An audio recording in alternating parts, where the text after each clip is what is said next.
ምዕራፍ መታ ነበር? አዎ መታ ነበረ። እና ጥሩ ጊዜ አሳለፋችሁ? በጣም ጥሩ ጊዜ። ቆይ እራት እንብላና አንድ የሰጠችኝ መጽሐፍ አለ። እናም የማታምነው ምስጢር አሳያለሁ።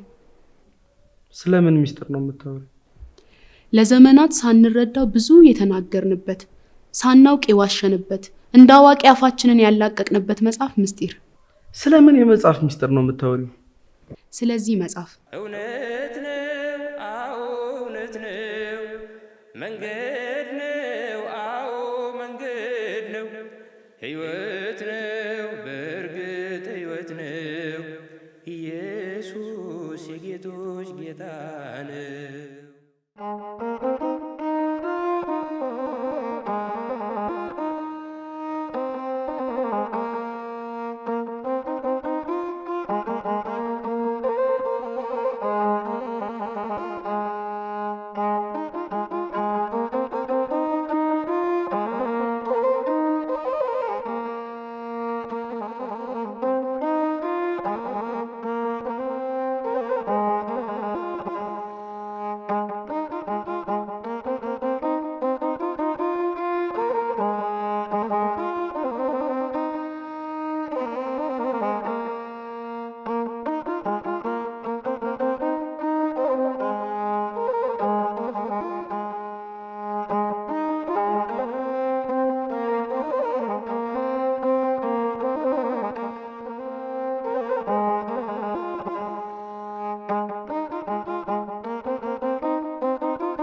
በደሌን የከደንከው ኃጢአቴን የሰወርከው በሰው ፊት የታየውብህ ነጩ ልብሴ አንተነ ግርማ ሞገሴ።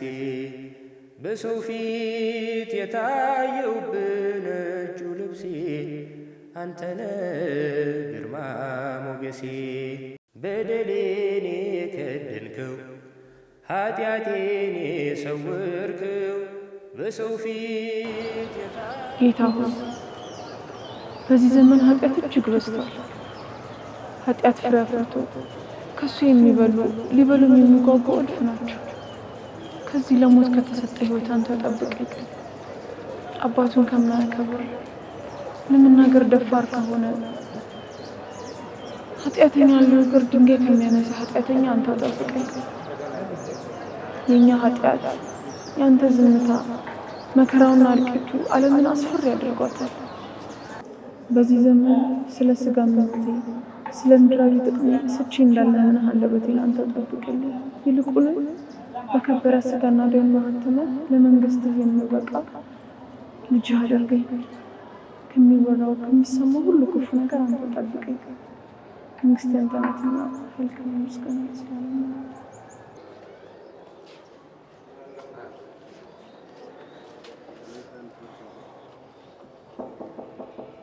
ማነው? እኔ ነኝ አባ። ግቡ። ሰላም ወለተ ሰማት። አቤት። እንደምን አሉ? እግዚአብሔር ይመስገን አባቴ። እግዚአብሔር ይባርክሽ፣ እግዚአብሔር ይፍታሽ። ምን እግር ጣለሽ? እንዲያው አንዲት ነገር ገጥማኝ ለማክሮት ነበር። እሺ፣ እዛሽ ጠብቂ። መጣ። እሺ እሺ።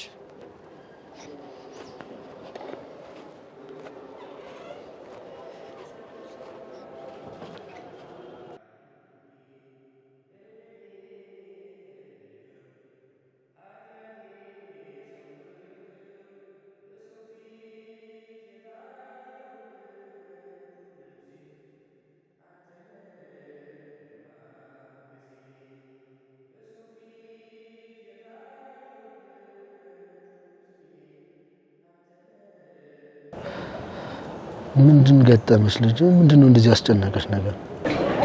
ሰሞኑን ጆሮን ጭው የሚያደርግ ወሬ በቤተ ክርስቲያን ልጆች በማህበራዊ ሚዲያም እንዲህ ሲንጋጋ እጅግ ቢጨንቀኝ አባታዊ ምክርና ተክለ አስፈልጌ ነበር መምጣቴ። እግዚአብሔር አይምሮን በሚያሳርፍ ሰላሙ ያሳርፍሽ። ምንድነው የጨነቀሽ እሱ? አባቴ ሰሞኑን በማህበራዊ ሚዲያ ላይ አንዲት ሴት ልጅ አቅፋ መነኩሴ የቤተ ክርስቲያን አስተዳዳሪ ደፍረኝ ብላ ወጣ። በሰው ሁሉ መነጋገሪያ፣ በተቃዋሚ እምነት ተከታዮች ላይ እንዲህ ናቸው እንዲህ የሚያስብል እኛን የሚያንኳስስ አባቶችን የሚያንቋሽሽ ነገር ተፈጥሯል። የቤተ ክርስቲያን ሚስጥር የኛ የቤታችን ሚስጥር ሆኖ ሳለ እንዲህ የቤተ ክርስቲያናችንን አባቶችን የሚያዋርድ የሚያንቋሽሽ ነገር ተሰማ ነፍሴ ረፍት አጣች። አባቴ በእርግጥ መነኩሴ ሴት ልጅ አስገድዶ ሊደፍር ይችላል ነው? ሰሞኑን በእርሳቸው ዙሪያ ማህበራዊ ሚዲያው ረፍት አጥቷል። መነኩሴው ሴትን አስገድዶ ደፍረዋል። መነኩሴዋ ከሳቸውን የወለደችው ከማሆይም ይህች ሕፃን ልጅ የእርሳቸው ናት የሚል ብዙ ክስ እየሰማሁ እያየሁም ነው። ጥያቄው ግን ወሬው ለምን በዚህን ያህል ልክ ሊራገብ ቻለ ነው። በእርግጥስ መነኩሴ ያለ ፍላጎት አንዲትን ያውም መነኩሴትን ሴት አስገድዶ ሊደፍር ይችላል? በእኔ በኩል አንድ መነኩሴ አባት እግዚአብሔርን እንኳን ባይፈራ ለራሱ ለግል ክብሩ ይጠነቀቅና ይፈራል። ያለ ፍላጎት ይህንን ማድረግ ይችላል ብዬ አላምንም። ቢሆንም እንኳን የአንድ መነኩሴ ክብር የቤተ ክርስቲያን ክብር ነውና በውስጥ መፈታት ነበረበት ብዬ አምናለሁ። እንኳን ደርሳቸው ያለ ወጣት መነኩሴ ማንም ሰው ሊሳሳት ይችላል። የሥጋ ድካም የሌለበት ማን ነው? ማን ነው ኃጢአተኛ ሊወግር የሚችል ኃጢአትን ያልሰራ ጻድቅ? ይልቁንስ ጉዳዩን በሕግ መጠየቅና ማጣራት ዘመኑ የሰለጠነ ነውና በዲኤንኤ ምርመራ ማረጋገጥና ያለ ጥፋቷ የምትንገላቷን ሕፃን ልጅ በአግባቡ ተንከባክቦ ማሳደግ ተገቢ ነበር። ልጆች ታላቅ የእግዚአብሔር ስጦታዎች ናቸው። ከልጅ የሚበልጥ ክብር፣ ከልጅ የሚበልጥ ስጦታም የለም። ምንኩስናም ቢሆን ከልጅ አይበልጥም። አለቃ ገብረሃና ታላቅ ሊቅ መነኩሴ እንደነበሩ ታሪካቸው ይነገራል። ምን ያደርጋል፣ በኋላ ላይ በሥጋ ድካም ወድቀው ምንኩስናቸውን አፈረሱና ማዘንጊያ የምትባል ሴት አግብተው አለቃ ተክሌን የሚያህል ታላቅ ሊቅ ወለዱ። ታዲያ በአንድ ወቅት አንድ አባት ወደ አለቃ ገብረሃና ቀርበው አለቃ እርሶን የሚያህል ታላቅ ሊቅ መነኩሴ ቆቦትን መጣሉ ልብ ይሰብራል ያሳዝናልም አሏቸው። አለቃ ገብረሃንም አይጅሌ አሁን ማን ይሙት ተክሌን የሚያህል ታላቅ ሊቅ እንኳን በአንድ ቆብ በ9 ቆብ ውስጥ ይገኝ ኖሯል ብለው በሚገርም ሁኔታ መለሱላቸው ይባላል። በእርግጥም አለቃ ተክሌን እንኳን በአንድ ቆብ በ9 ቆብም አይገኝም። ነገር ሁሉ ለበጎ አይደል? እና ምን ለማለት ፈልጌ ነው፣ ልጅ ታላቅ የእግዚአብሔር ስጦታ ነው። ጉዳዩ በትክክል ተፈጽሞ ከሆነ ቆብን ጥሎ ልጅን አንጠልጥሎ መሄድ በነፍስም በስጋም ያዋጣሉ ያምናለሁ። እስከሚጣራ ድረስ ግን ለክስ ባንሯሯጥ፣ በሰው ላይም ባንፈርድ፣ ፍርዱንም ደግሞ ለፈራጁ ብንሰጥ ለእኛ መልካም ነው።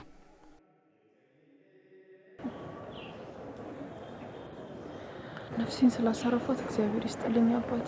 ምንም አይደል የኔ ልጅ፣ ምንም አይደል። ያው እንግዲህ አብዛኛውን ጊዜ ማህበራዊ ሚዲያ ላይ የሚሰሩት ስራ ገንዘብ ተኮር ስለሆነ ለኪሳቸው ሞላ ሲሉ ቤተክርስቲያንን የሚያዋርዱ፣ ሚስጥሯን በአደባባይ የሚያወጡ፣ እንዲሁም ጣት ለመቀሰር የሚቸኩሉ በእቅፏ ውስጥ ያሉት የራሷ ልጆች መሆናቸው እጅግ ያሳፍረኛል። በእውነት በጣም ያሳዝነኛልም ጭምር አባቴ።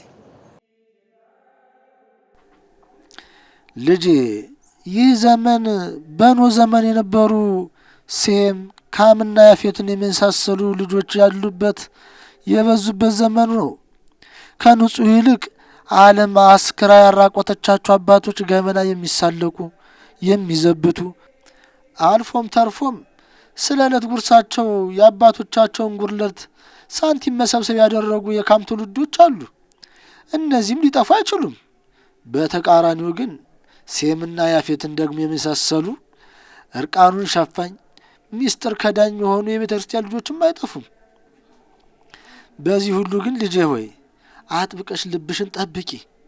ዘመኑ አስጨናቂና ቅዱስ ጳውሎስ ለልጁ ለጢሞቴዎስ በላከው መልእክቱ እንደተናገረው ራሳቸውን የሚወዱ ገንዘብን የሚወዱ ትምክተኞች፣ ትዕቢተኞች፣ ተሳዳቢዎች፣ ለወላጆቻቸው የማይታዘዙ፣ የማያመሰግኑ፣ ቅድስና የሌላቸው፣ ፍቅር የማይወዱ፣ ፍቅር የሌላቸው፣ እርቅን የማይሰሙ፣ ጨካኞችና መልካም የሆነውን የማይወዱ፣ ከዳተኞች፣ ችኩሎች፣ በትዕቢት የተነፉ፣ ከእግዚአብሔር ይልቅ ተድላን የሚወዱ እንደሚመጡ ገልጦ የአምልኮ መልክ አላቸው፣ ኃይሉን ግን ክደዋል፣ ከነዚህ ደግሞ ራቅ ብሎ ልኮለታል።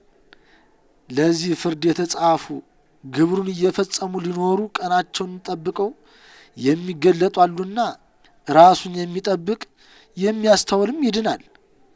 ልጄ በዚህ አጋጣሚ ለምታገኛቸው ሁሉ እንዲህ በይልኝ።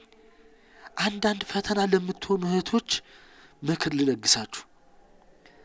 እባካችሁ ከመነኩሴ ቤት ስትሄዱ ጥንቃቄ አድርጉ። አለባበሳችሁ ክርስቲያናዊ ይሁን።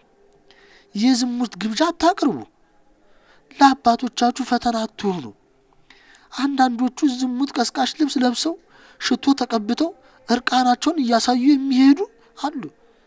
ቁርጥ ሰይጣንን በአካል ከአባት ጋር ለብቻ ተገናኝቶ ስለ መንፈሳዊ ነገር መነጋገር ስርዓት ነው፣ ግዴታም ነው። ይህን ትልቅ ትምህርትና ምክር የሚገኝበትን መንፈሳዊት ለማበላሸትና ለማስቀረት መሞከር ግን አግባብ አይደለም፣ ስህተትም ነው። ዘመኑ ፈታኝ ነውና ወደ ፈተና እንዳንገባ ተግተን እንጸልይ። ሁሉን የፈጠረ አንድ አምላክ በሚሆን በእግዚአብሔር አብ እናምናለን። ሰማይና ምድርን የፈጠረ የሚታየውና የማይታየውን ዓለም ሳይፈጠር ከእርሱ ጋር በነበረ አንድ ያው ልጅ በሚሆን በአንድ ጌታ በኢየሱስ ክርስቶስ እናምናለን። ከብርሃን የተገኘ ብርሃን፣ ከእውነተኛ አምላክ የተገኘ እውነተኛ አምላክ፣ የተወለደ እንጂ የተፈጠረ፣ በባህሪው ከአብ ጋር የሚስተካከል ሁሉ በእርሱ የሆነ በሰማይም ካለው በምድርም ካለው ለእርሱ ምንም የለም። ስለኛ ስለ ሰዎች እኛን ለማዳን ከሰማይ ወረደ። በመንፈስ ቅዱስ ግብር ከቅድስት ድንግል ማርያም ፍጹም ሰው ሆነ። ደግሞም ስለኛ ተሰቀለ። በጴንጤናዊው በጲላጦስ ዘመን እርሱም መከራን ተቀበለ፣ ሞተ፣ ተቀበረ። በሦስተኛውም ቀን ከሙታን ተለይቶ ተነሳ። በቅዱሳት መጻሕፍት እንደተጻፈው በክብር በምስጋና ወደ ሰማይ አረገ። በአባቱ ቀኝ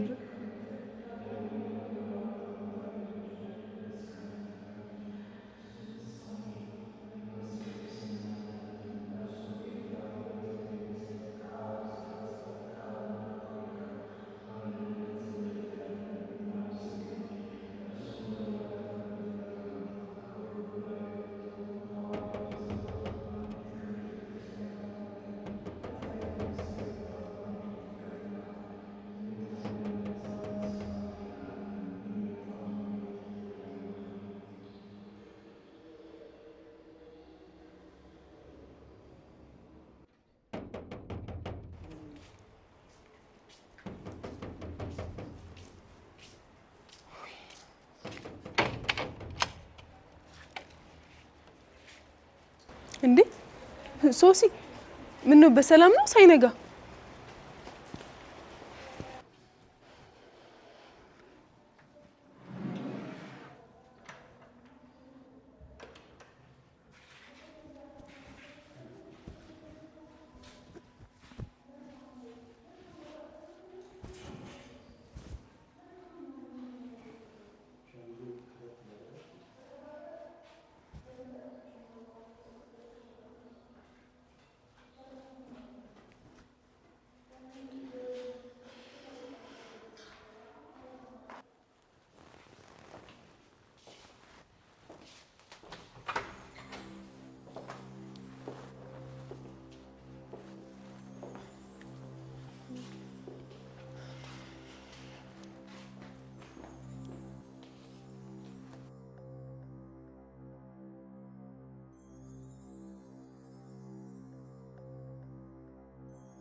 ሶሲ ምንድን ነው?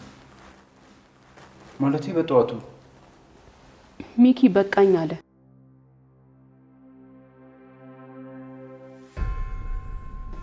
ምኞትሽን ካልሆነም ትዳርሽን ምረጭ ያለኝ። ምን? የተለያየ እምነት ይዘን አንድ ቤት ውስጥ አብረን ልንቀጥል አንችልም።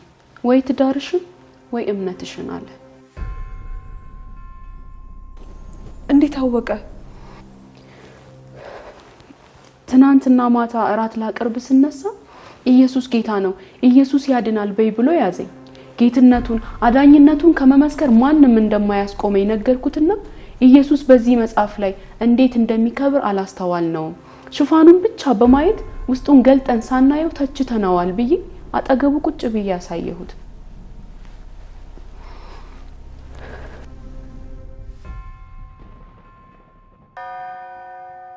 ምንድነው ደሞ ያልሽው? ሽፋኑ ውዳሴ ማርያም ስለሚል ስዕሉም ጎልቶ የሚታየው የማርያም ስለሆነ ድንግል ማርያምን አብዝቶ የሚያከብር የሚያወድስ ይመስላል አይደል? በሚገርም ሁኔታ ግን ውስጡ አብዝቶ ኢየሱስን ይተርካል። ብለሽ ደግሞ ይሄን መጽሐፍ ይዘሽ መዞር ጀመርሽ? ሁሉን መርምሩ መልካሙን ያዙ ያለን መጽሐፍ ቅዱስ አይደል? ገልጠን ሳናነበው መርምረን ስተቶችን ይዘን ካልጠየቅን ለጠየቅነውም ጥያቄ በቂና መጽሐፍ ቅዱሳዊ መልስ ካላገኘን ምኑን አዋቂ ሆነን ምኑን የሃይማኖት ንጽጽር እስገባን? ባይሆንና አንተም በማስተዋል ታግዘኛለህ። በውስጡ የተጻፈው ቃል ወይ የኛን ካልሆነም የባለ መጽሐፎቹን ልብ ይመልስ ይሆናል። ማን ያውቃል? በጌታዬ በኢየሱስ ክርስቶስ ትእምርተ መስቀል ፊቴንና መላ ሰውነቴን 3 ጊዜ አማትባለሁ። ይሄውን ተጣሞ ተጽፎ ነው እንጂ ከመስ ጀምሮ ኦርቶዶክስ የጸሎቷ ያውም የዚህ መጽሐፍ ላይ ኢየሱስን ጌታ ብላ የምትጠራው አንቺን ጨምሮ ብዙዎቻችሁ ኢየሱስን አይሰብክቱም ብላችሁ አይደል እንደወጣችሁት? ያውም ውዳሴ ማርያም ብሎ የሚጀምር መጽሐፍ ላይ ኢየሱስን ጌታ ብሎ ይጀምራል ማለት ዘበት ነው። የሰጠሽ ሰው አንቺን ሊያስት ጨምሮታል እንጂ በፍጹም መጽሐፎቻቸው ላይ እንደዚህ አይነት ቃል ታገኛች። ደሞስ ትምህርተ መስቀል ምንድነው? ይህን መጽሐፍ የተለያየ ቦታና ሰዎች ላይ ማግኘት ስለምንችል በሱ ማመሳከር እንችላለን። አየ በማስተዋል ታግዘኛለህ ያልኩ ለዚህ ነው። ትምህርተ መስቀል ያልከው ደግሞ ትእምርተ መስቀል እንጂ ትምህርተ መስቀል አይደለም። ይህም በጌታ ኢየሱስ ስቅለት ወይም መስቀል አምሳያ ፊታችንን ሰውነታችንን የምንባርክበት ከክፉ እንድንጠበቅ የሰይጣንን ሐሳብ የምናርቅበት ለሚፈሩት የተሰጠ ምልክት አርማ ነው። ሰይጣን በጌታ የመስቀል ስራ ተጠርቆ ከመንገድ የወደቀበት ሲኦል የተበረበረበት ምርኮ የተማረከበት በመሆኑ ይፈራዋል። ይህም ከምልክትነት ባለፈ የክርስቶስን የመስቀል ስራ በማሳሰብ አእምሮን ከክፉ መጠበቂያ ነው ብለው በማመን ይጠቀሙበታል። አንተም ብትሆን በጌታ ኢየሱስ በማመን ምልክት ስለሚሆነ ትቀበለዋለህ። እኛም ጋር ጌጥ ብቻ ሆነ እንጂ አምነንበት ክርስቲያን ለመሆናችን ምልክት ብናደርገው መልካም ነው። ቀጥይሽ። አንድ አምላክ በሚሆን በአብ በወልድ በመንፈስ ቅዱስ ስም ንጹህ ልዩ ክቡር ጽሩይ በሆኑ በሶስትነት ወይም በስላሴ እያመንኩና እየተማጸንኩ ጠላቴ ሰይጣንን እክዳለሁ። ምን ነው? ጠላቴ ሰይጣንን እክዳለሁ ያውም በአብ በወልድ በመንፈስ ቅዱስ ስም በማመንና በመማጸን። አይገርምም? ሶሲ እየተጫወቱብሽ ነው። ሐሰትና አንቺን የሚያሳምኑ ጽሁፎች ጨምረው አትመውት እንጂ በፍጹም ሰይጣንን ክደው አይናገሩም እኮ። ሌላ ገዝተን እናስተያየዋለን። ይሄ መጽሐፍ ላይ ብቻ ከሆነ እንዲህ ተብሎ የተጻፈው ሚዲያ በሞላበት ዘመን ወስደን እናሳጣቸዋለን። የተጻፈው እውነት ከሆነ ግን ኦርቶዶክስ ተዋህዶ እንዴት አይነት እምነት እንደሆነች በጭፍን ከመናገር ዳንን ማለት አይደለም። አጥሽ ጥሩ። በዚች በእናቴ በቤተ ክርስቲያን ፊት ቆሜ እክድሃለሁ። እናቴ ሚላቴ የሚታየውን ህንጻው ነው? አዎ። ምዕራፍ እንደነገረችኝ ከሆነ አንደኛው አዎ ህንጻው ቤተ ክርስቲያኑ ነው። ምክንያቱም የክርስቲያኑ ህብረት የሚደረግበት በአንድነት ወደ እግዚአብሔር የሚጸልዩበት ወንጌል የሚማማሩበት ከሁሉ በላይ የክርስቶስ ስጋና ደም የሚፈተትበት ስለሆነ ቤተ ክርስቲያን ይባላል። ሌላኛው የክርስቲያኑ ህብረት ማለትም ጌታ ኢየሱስ ክርስቶስ ታናሽ መንጋ ሲል የጠራው በተጋድሎ ላይ ያሉ ምድራዊ ምእመናንን የሚወክል ሲሆን በኢየሱስ ክርስቶስ በማመን በሰማይ ካለው ታላቅ መንጋ ወይም የክርስቲያኖች ህብረት ጋር አካል የሚኮንበት ምስጢር ነው። ይህም ቤተ ክርስቲያን ይባላል።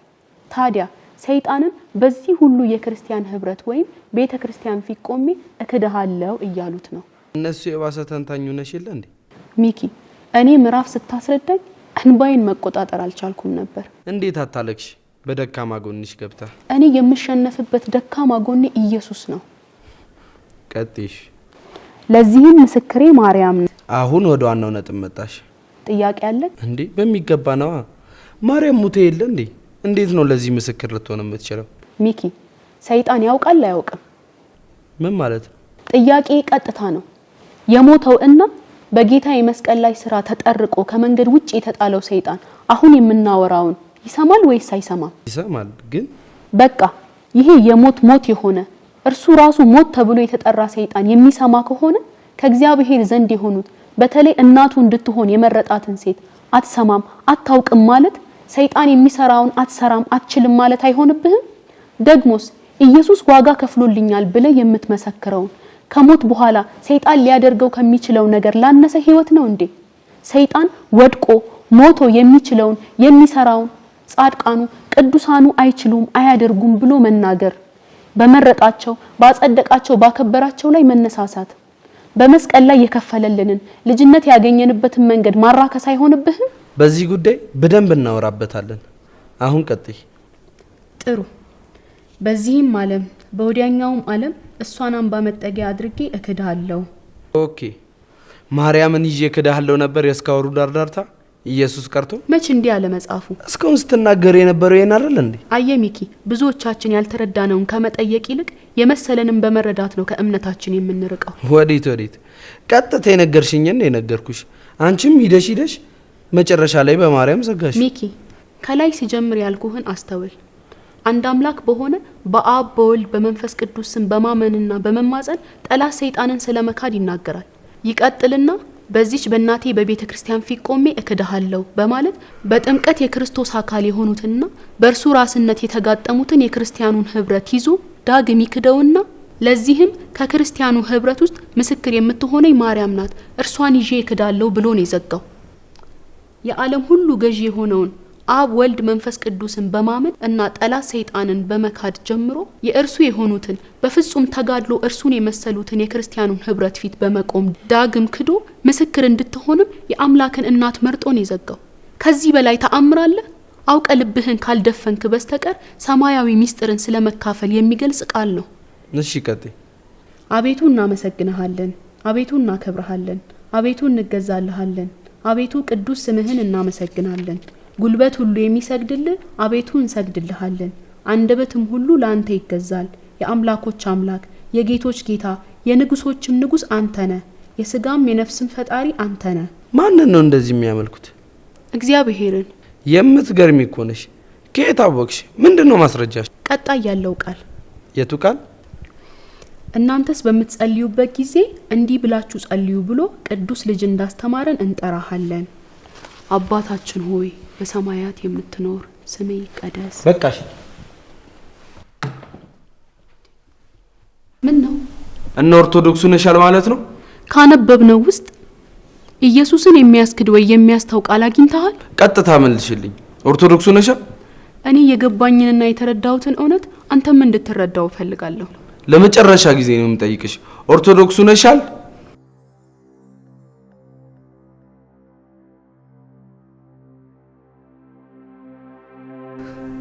አዎ፣ ኢየሱስን በእውነትና በመንፈስ በመፍራትም ወደሚያመልኩት ሄጃለሁ። ጥሩ። አንድ ቤት ውስጥ ሁለት የተለያየ እምነት ይዘን ልንኖር አልችልም። ወይ ትዳርሽን ወይ ያመንሽውን እምነት ይዘሽ መቀጠል ትችያለሽ። ሚኪ ጨርሻለሁ።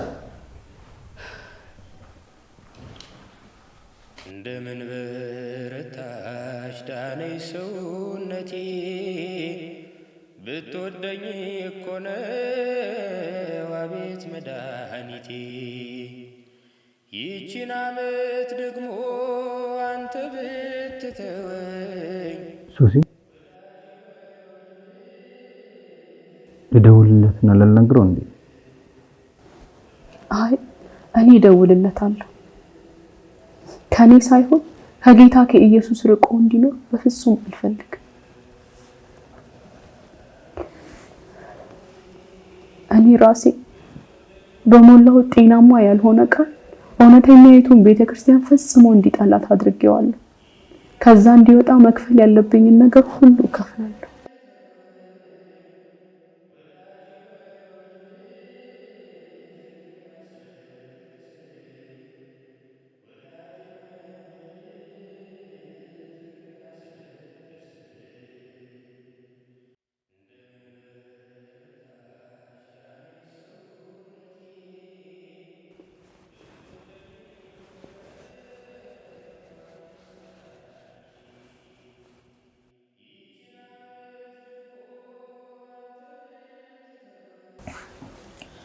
በቃ ትንሽ ቁርስ እስክሰራ ድረስ ትንሽ ረፍት አድርጊ። አሁን እረፍት የማገኘው ከወጣሁበት የአባቴ ቤት ሲሄድ ብቻ ነው።